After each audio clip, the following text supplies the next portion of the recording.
Welcome to the Orton Gillingham Podcast, a Brainspring production.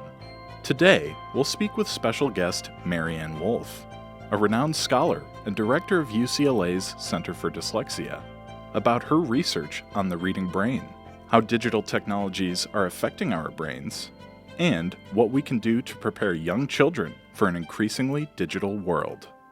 Keep listening.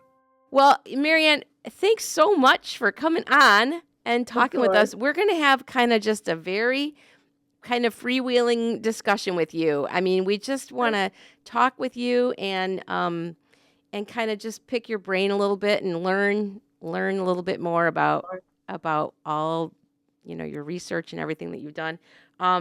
So I thought maybe I could just start off by asking you, how did you come up with the title of your book, Reader Come Home? And basically that's what we're going to be talking about today is that book, because it's fascinating. But how did you come up with that title? So the title was a second choice. Okay. The first choice was about the letters that had influenced me so much by the poet Rilke, Rainer Maria Rilke, who wrote, there was a book called Letters to the Young Poet. And so I really knew that at that moment in time, that was 2017, 18, 19, that period, when we really weren't as sure as we are now about the impact of digital culture. So what I wanted to do was to choose a genre, in this case, letters, an epistolary book that, despite being on science, would, through its genre, the letter, convey that this has to be a dialogue of where we are now, where we might be headed, but not in terms like my first book, Puss in the Squid, where I'm really translating very known research. In this case, it was still the feeling of being on the edge of knowing rather than having the kinds of studies that we have today. So the letter was to convey that. And it was also to give a more substantive feel of the relationship between author and reader. I really wanted to have a dialogue and elicit the reader's thoughts that may not support my own, and mine might not support theirs. So we would be in dialogue. But underlying both of those hopes was the desire to convey what a good reader is, what a good reader does.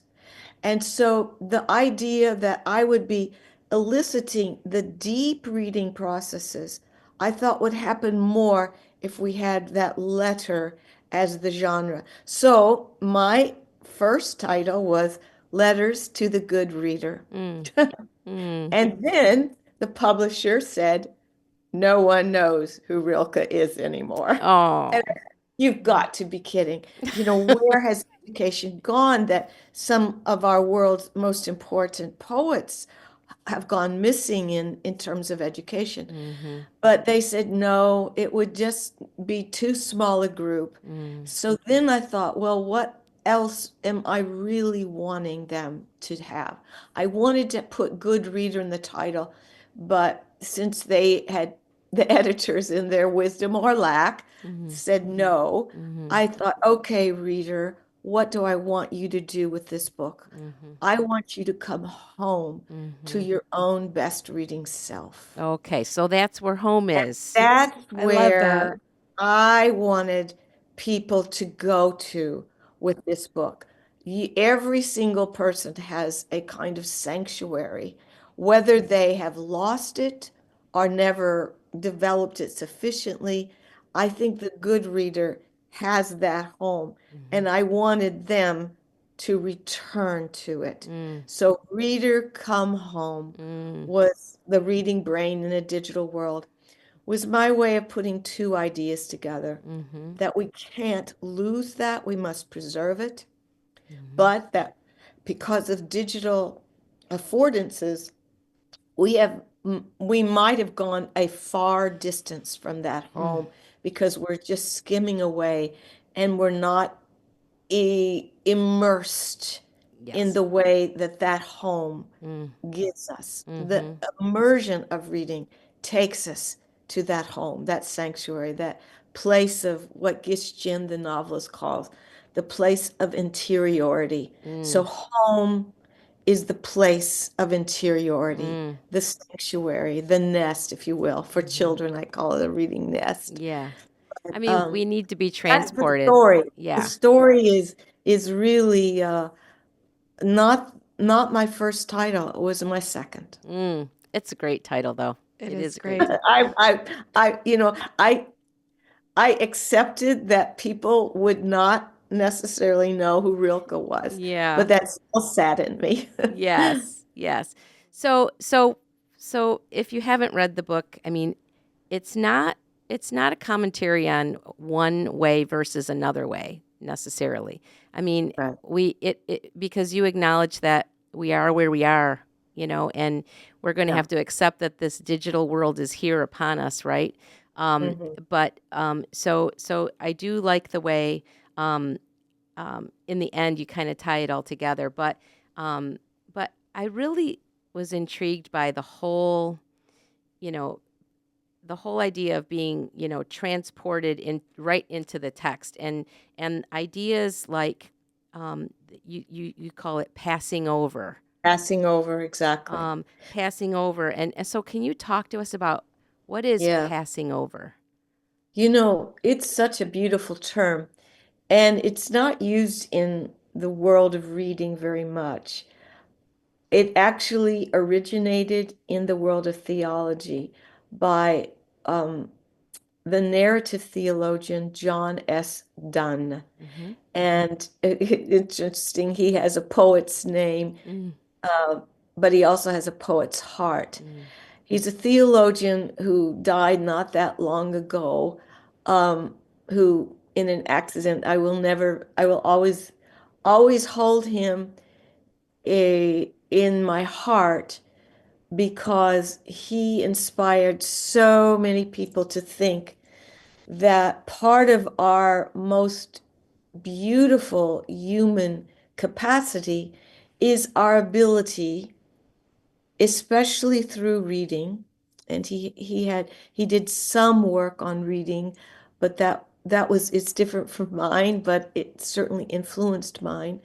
But in which he said that capacity allows us to, while we're reading, leave ourselves long enough to pass over into the lives, thoughts, and feelings of other characters, of other historical epochs, of other societies, of other scientific theorems, even. mm-hmm. But the passing over is to leave our perspective behind long enough, pass over long enough to enter that other, and then to come back Mm-hmm.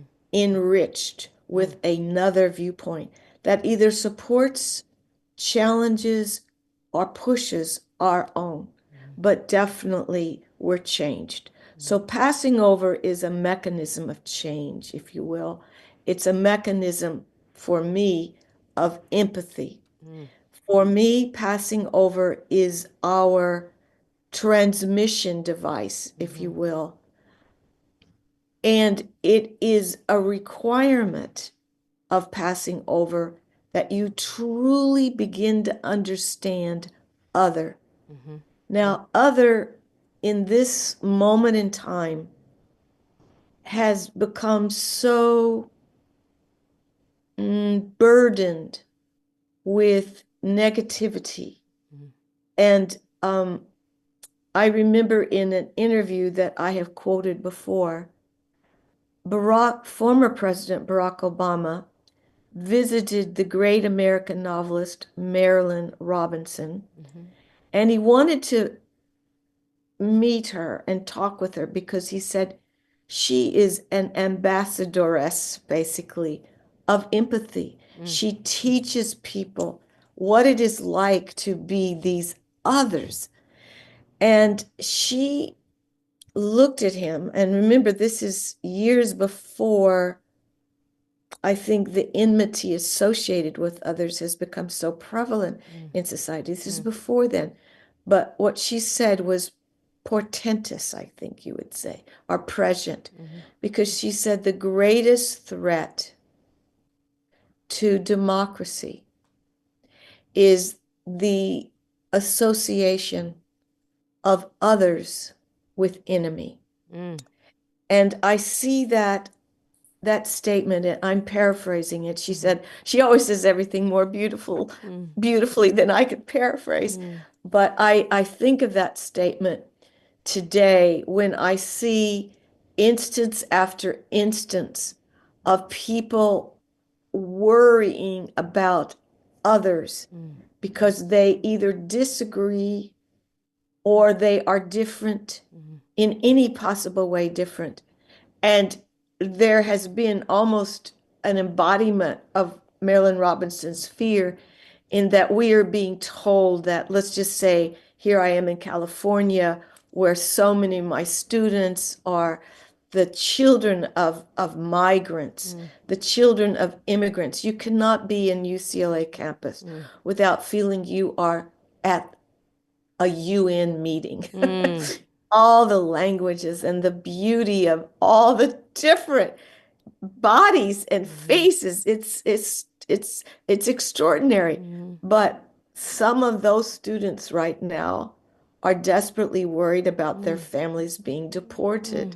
Some of those students have brothers and sisters who aren't going to elementary school because their parents are afraid.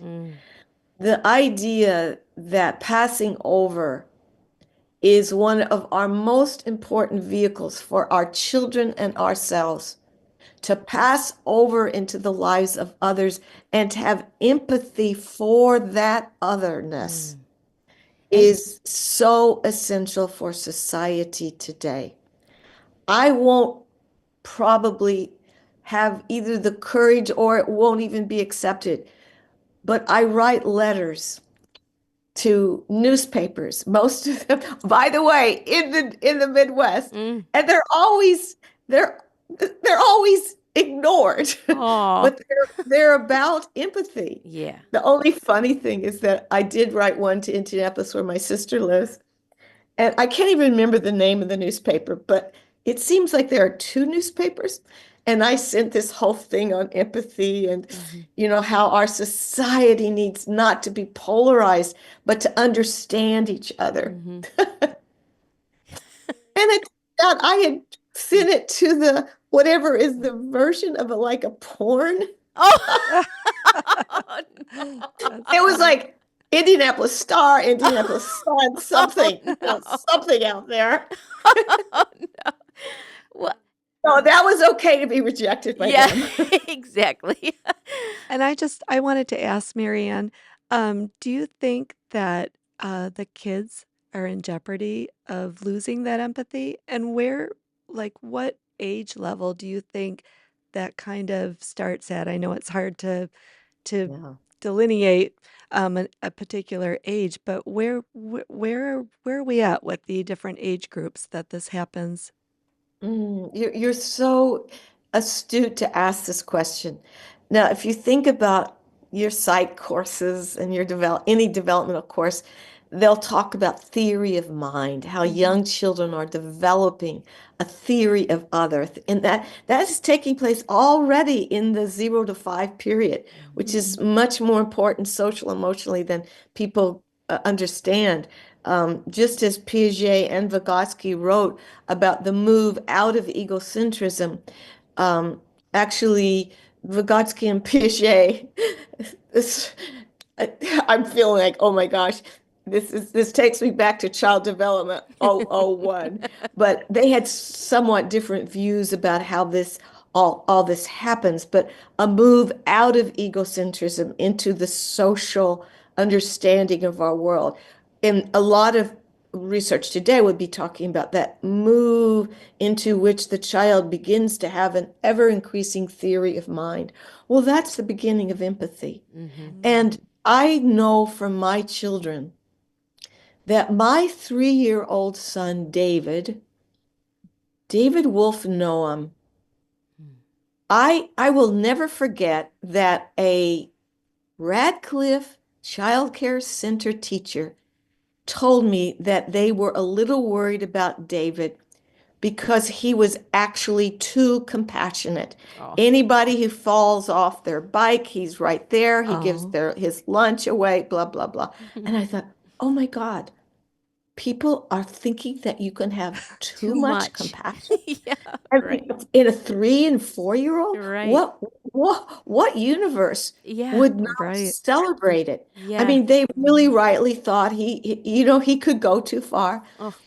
But I watched that tendency in him all the way through Oh. high school when he was kind of like a soccer star, or people were afraid of him because he was one of these forwards.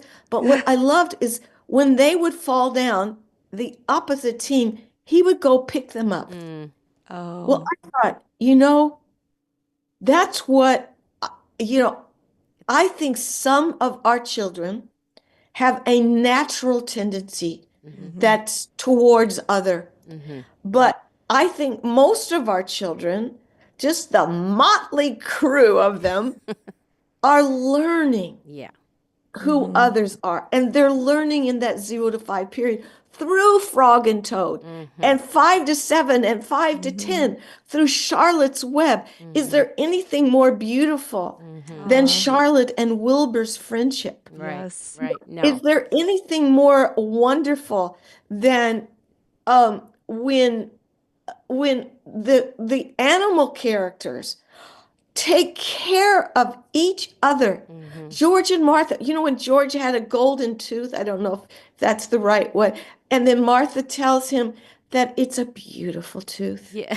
And when Frog is sick and Toad brings chicken soup, it cheers him. It not just touches his body. It's It true. makes you feel all of Yes. this contributes to the development of empathy. Now, is empathy declining? There are studies, there's one from Stanford, I believe, that was showing that as this digital age was progressing, empathy was on the decline. And then you have to say, but why, when this super connected world, do we have more loneliness, more suicidality in thoughts of our children, more bullying, more of this, in essence, the opposite of empathy? And what's our antidote? The antidote is not social media. The antidote is giving our students, our children, opportunities and modeling of what it means to, let's just take the multi-denominational golden rule. The golden rule didn't begin with Christianity. It has its roots in the Old Testament, which feeds multiple religions. Judaism, Islam, Hindu, all of these great religions have a sense of a golden rule: do unto others as they would do, as you would want them to do, or you would do to yourself. And different versions of it. You would do to yourself. There are 3 things. You can have empathy for others, and you can have empathy for yourself. And the friendship that we build with others is also almost a validation that we are, if not good, we are decent to others.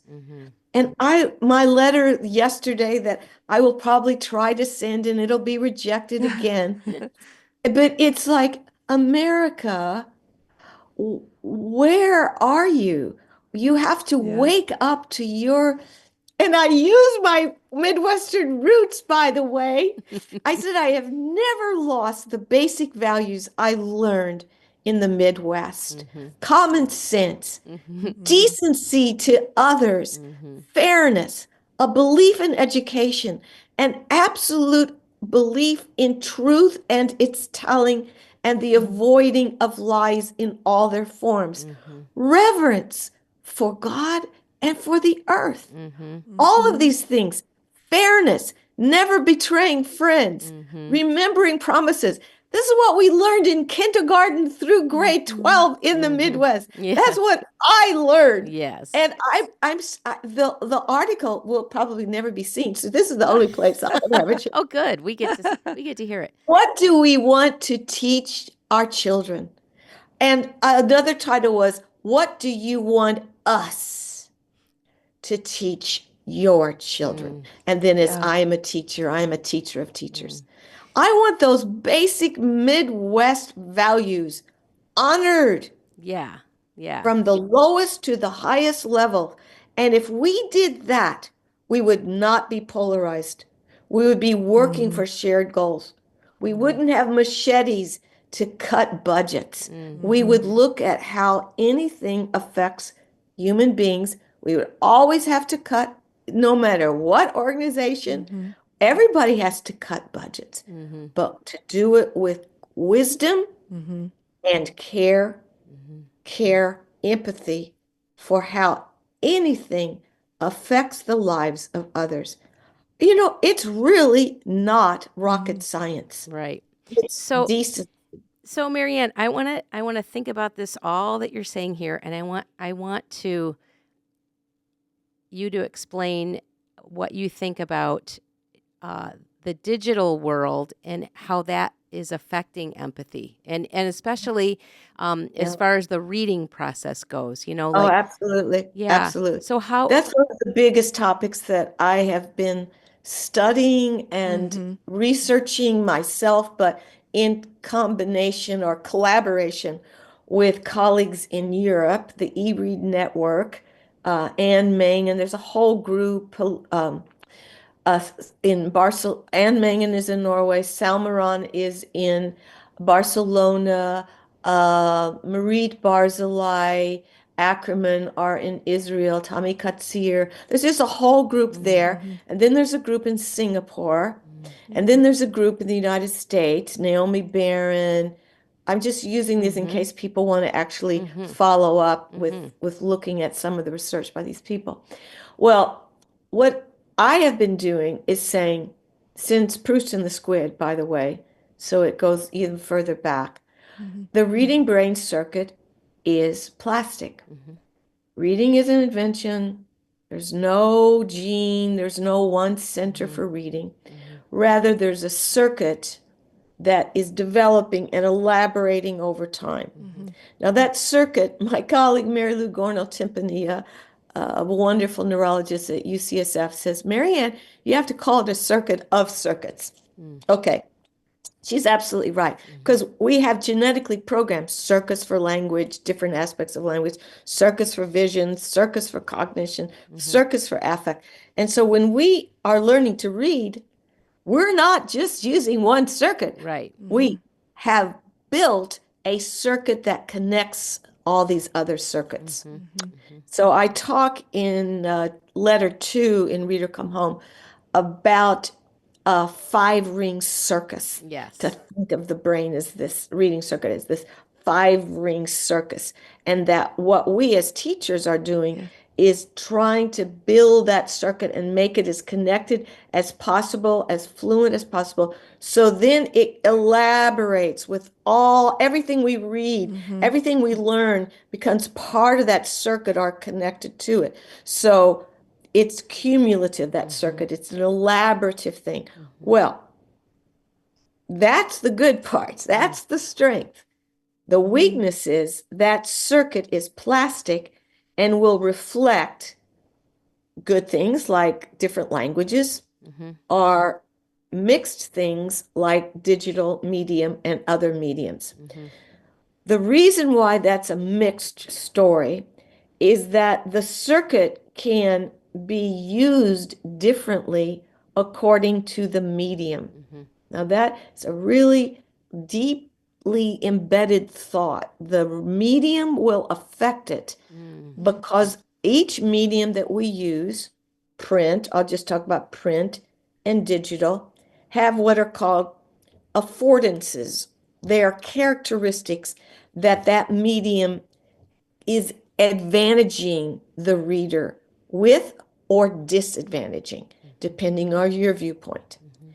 The affordances of print, we all are pretty much aware that what print does to us, but we are very much unaware of the fact that when we read on an evanescent screen, a digital screen, and there are differences, you can imagine. Kindle is different from a laptop. All these that's all different from audio. There's all these differences. But I want you to think about the fact is that when we are on our laptop, all this circuitry, all these connections can get reduced. Now, the reason why they're reduced is that we have begun to be skimmers. Skimmers are necessary for a defense mechanism for our daily bombardment of information. If you look at what anybody has to consume a given day, just only think about your email or the lecture you have to give or the paper you have to review or just the newspaper you want to read or the silos of information that you want to explore because you do that a lot. The social media, you name it, we're bombarded. So we can't use all, let's say, all the circuitry. So we skim. And when we skim, and it depends on how we skim, we absolutely reduce our ability to understand at a deeper level all the things that an author has put under those words. Or, here's the worst with regard to empathy, we simply don't have a chance to allocate time to those affective, empathic processes. We barely get our background knowledge to play, does this refute or not? But empathy takes time. Critical thinking takes time. If there's anything I'm most worried about in the digital skimming reader, it's that they are short-circuiting. They're short-circuiting what's available, and they're just getting the gist. They're getting it enough so they have the information and that they're learning something. It's not that they're not, but they are missing a lot of the detail, the nuance, the beauty, and the opportunity for real immersion. Real immersion and empathy are intrinsically connected. Empathy actually is one of the, if you will, conductors. It conducts feeling into that home, and it also adds to critical thinking. Empathy connects that, but so also does fear. So when we are bombarded with all this information and it's arousing through three vehicles: repetition, even though it begins as a lie, when repeated and repeated and repeated, it becomes ever more as if it is true. If at the same time you have a lie that's accompanied by the elicitation of fear and anger, you have a recipe not only to believe it, but to act on it, which then reduces critical thinking and empathy. This is a tricky algorithm That's that interesting. every demagogue since certainly Hitler used it. You just say the same thing over and over and over again, and you make people afraid, and you make them angry, and you make them think that the other is enemy, or usually you make them think they don't belong to us. In fact, they might be traitors. They don't say might be, they're traitors. So that's what Hitler did. So we have to ask ourselves, are we susceptible and vulnerable to messages that are repeating a lie? And we're not critically analytic, and so we're not even checking it out. And then fear and anger. If those three things are happening, they are going to absolutely, if you will, trump empathy. And that's really tricky for our children. I want them to learn from the Right. start how to be critically analytic and empathic, and reading is what helps that most. And I I keep thinking about the student's perspective from that. Uh, you know, what uh, what advice do you have for parents that are in this digital age and Mhm. it's hard to control everything that your kids see. Um, what, how do you balance that out as a parent? You model.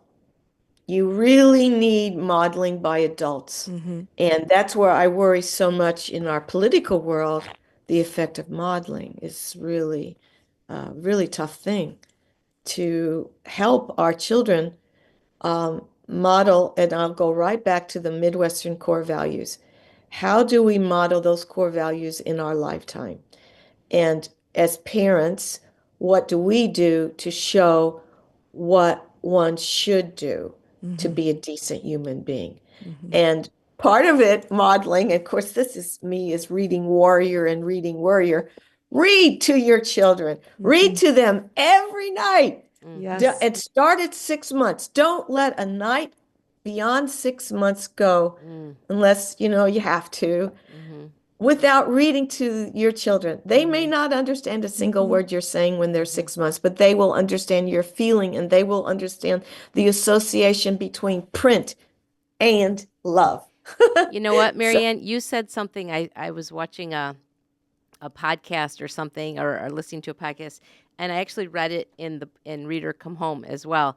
You said that reading begins under the crook of an arm, and I say that all the time. I love that quote, and I do too. I I re- love that I quote. repeat it to my kids and say, and they're doing a great job reading to their babies, Oh, but that good. is that's the crux of it. I mean, I think Yes. I love The that crook quote. of it.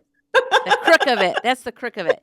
Um, could you? Thank you so much because I really loved that line. I do too. I wanted to begin the book that way, but it didn't Ah, happen. Yeah, that's a great quote. So it seems to me that it's all about when you're looking at the two mediums, it's about how deeply you think, and you use terms like the quiet eye in the book, and Yeah. and cognitive patience. These kinds Yeah. of these phrases that I'm assuming you're meaning that to slow it down a little bit and really explore meaning, and I used to teach English to high schoolers, and I would say Uh, you need to read beneath the surface, beneath the exactly. line, and what's Exactly. really going on. And so when they're skimming, they don't have time to do that. And so Accurate. yeah, um, is there a way to do deep reading on with the digital media? Is there a way to do it? Oh, yes. Oh, mm-hmm. yes. Oh, Yes. yes. And that's one of the things that is hardest for me to help people understand. I'm not opposed Mhm. to any new medium. Mhm. Sherry Turkle at MIT said this best. The error is not when we innovate, the error is when we do not ask what it disrupts or diminishes. Mhm. And so, what I would say is actually, of all things, my intellectual lawyer in Boston, who I'm now in California, so I can't be with him. His name is Bruce Sunstein, and he is just an amazing man. And he said what he does, because I sent him my book, and he said what he does is that he freezes on the screen those aspects he needs to read deeply. Okay. He literally freezes them. Mm. Okay. And then I think, well, there are various people who are doing apps based on, they're not based on me, but they're based on some of the thoughts that I share with others about deep reading. So they're trying to make apps that help people slow down or think more carefully. But it is not that you can't, Mhm. but it requires exactly what you said, the cognitive patience Mhm. to slow Mm. yourself down Yes. And Yeah. it's not just speed, Mm-hmm. but to ask purposeful questions. Mm-hmm. What is the purpose of this reading? Mm-hmm. Is it a contract? Well, print it out. I don't Mm-hmm. care. Mm-hmm. Maybe you can freeze it, but Mm-hmm. I would feel safer if you would print it out Mm-hmm. and just use your hand Yes. to underline. And you can Yeah. underline with a screen. It's Sure. not like there's all these different things you can do, Yeah. but the consolidation in memory is actually better with handwriting. Yes. And Yes. so just know that the purpose should dictate your choice, if you will, of whether you should print it out or read it on the screen. Now, I will tell you one tiny little anecdote that's totally embarrassing. I read novels that I won't mention what kind of novels they are on planes because I can finish them Yeah. in one trip, right? Yeah. For that purpose, I use a Kindle, just Kindle away. Mm-hmm. So, a recent trip, I have two men on either side, ticketed too late. I'm in the middle. Mm-hmm. And they both had books. And I thought, oh, isn't that wonderful? And here I am with my Kindle. I don't ever say anything. I'm never going to talk to people. Help it. And then the man on my right, I see has a psychology book. And I can't help but look at it. He says, oh, you're interested in psychology. I said, well, yes, rather. He said, oh, you would find this very interesting. There's this neuroscientist who believes that we should read in books. I said, oh my God. And I said, oh, really? And he said, yes. She's at UCLA at LA. You're from LA. Oh my gosh. You know any? I said, yes, I actually teach at UCLA. He said, oh, you have to meet her. Her name is Maryanne Wolf. No. I'm dying.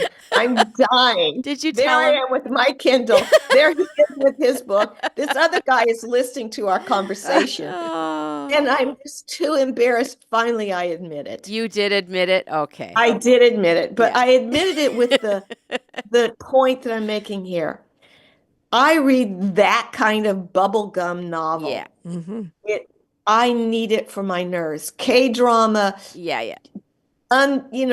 just fast novels. Yeah. I need them. Yeah. I need to literally leave the burdens and the beauty even.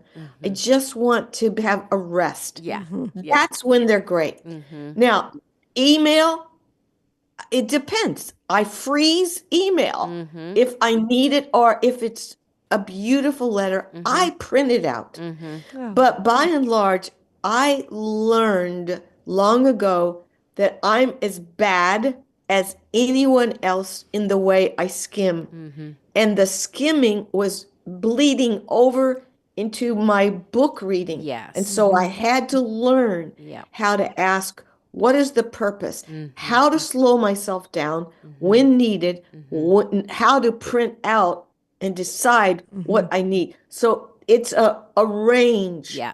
It's not one thing, Right. but it begins and ends with what is the purpose. And being, I mean, you have to be intentional about it. I mean, because it's Intentional is the perfect word. Yeah, I mean, when you pick up, your phone to read the news, Yeah. I'm doing exactly what you said, zigzagging all over the place. Absolutely. But when you're I'm thinking about in school, there's iPads in schools everywhere, and that's what kids are reading Yes. on now. And so teachers need to hear this and say, I'm opposed to it. yeah, I'm literally opposed to having all these digital screens for reading in the first 0 to 10. Oh, 0. yeah. Yeah. And I've said that in the book. I think you both know this. I have a new intervention called Ravo, Yeah. and I organize everything for the teacher on a digital portal, so everything is there. She or he doesn't have to do a thing, but all the materials for the children are print. They Okay. have printed books. Yes. They have printed workbooks. They have printed sheets. So, and for their handwriting, because I'm also really concerned about writing. Yes. I want as much print as possible being modeled by the parents at night or, after school. Mm-hmm. I want teachers to model. I want teachers to have, in Ravo, we actually asked the teacher to set up what I call a reading nest. Mm. A reading nest. And my son David, back to David, oh my God. Well, that's my son Ben. He's the artist. He's the Oh, dyslexic artist. oh, That's the painting.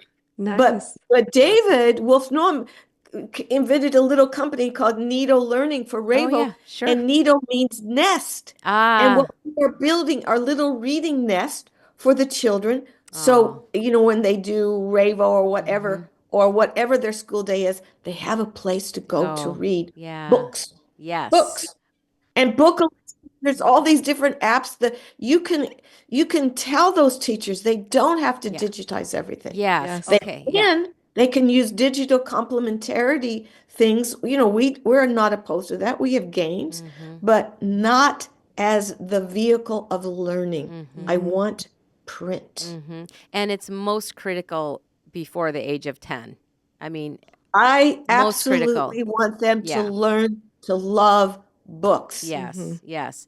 So, okay. So we probably need to start wrapping this up a little bit. Oh, I know. Unfortunately, but I do want to get your view on Audible books. Oh, yes, that's fun. Yeah. It's a Yeah. fu- It's a it's a different fun thing. it's I Yeah. I love them, yeah. but I love them when I have a long trip, Yes. right? Yeah. Yeah. I love them in a commute. Yeah. I do Yeah. not consider them the best choice if it's not about, well, I don't want to say that because let me say this. First, there are different people in this world, Mm-hmm. and some people can learn a great deal from the audio versions. Mm-hmm. My Mhm. son, Ben, the Mm-hmm. artist, Mm-hmm. listens to books. He's dyslexic, and for him, it's a really important Mm-hmm. source of Mhm. information and enjoyment. Mm-hmm. So, and it's not just for people who are dyslexic. There are people for whom that's what conveys things in a way that's appealing to them. So I Mm-hmm. don't want to take that away. Mm-hmm. But what I will say is that the audiobook is an example of how the circuit can be used in different ways. Okay.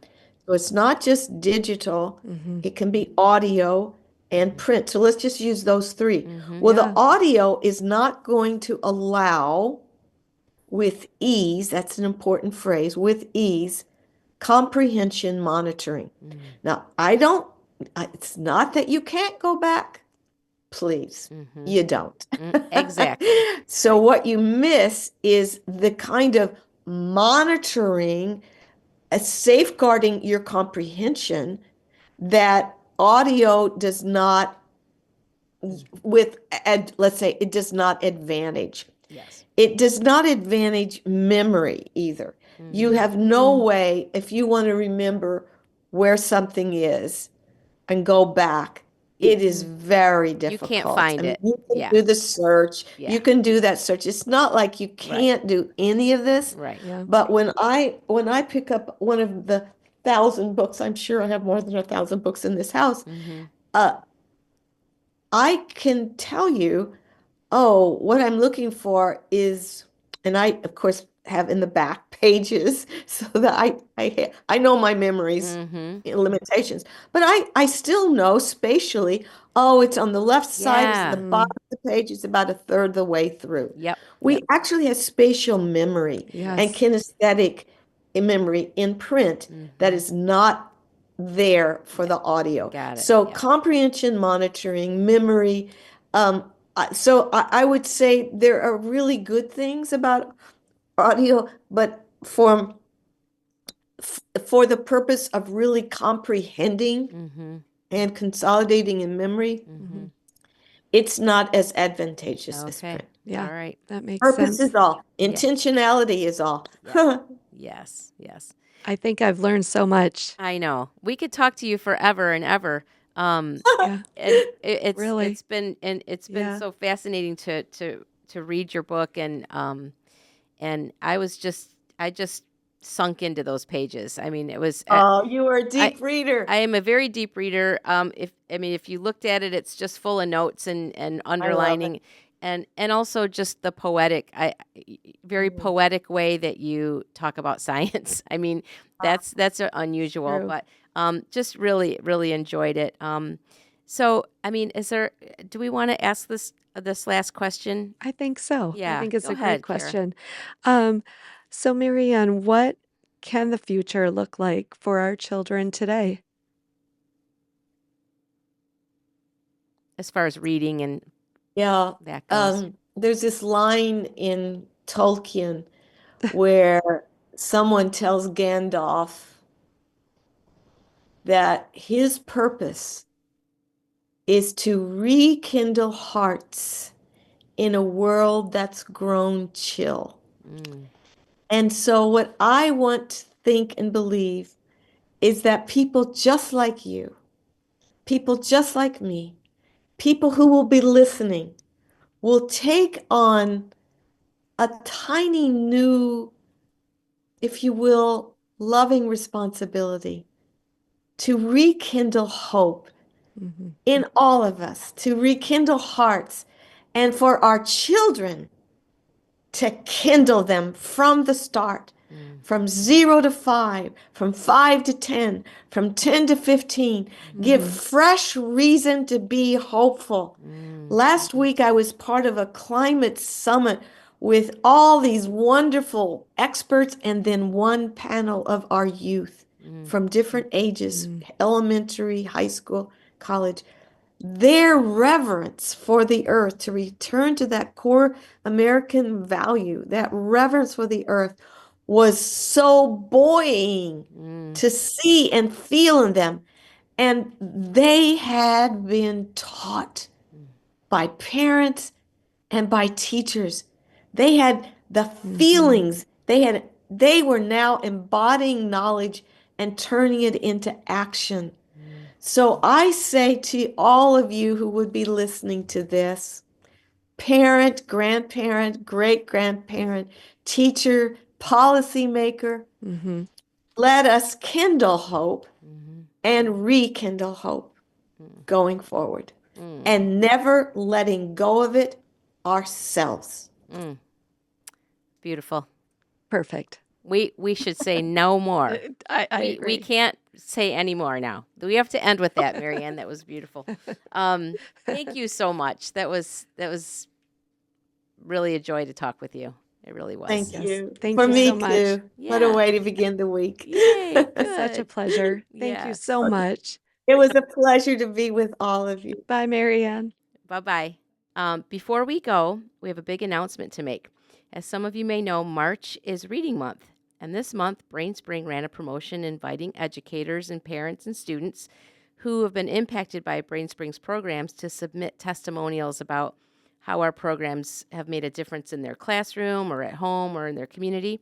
And everyone who participated was entered into a drawing for a $250 prize that'll support their school's library.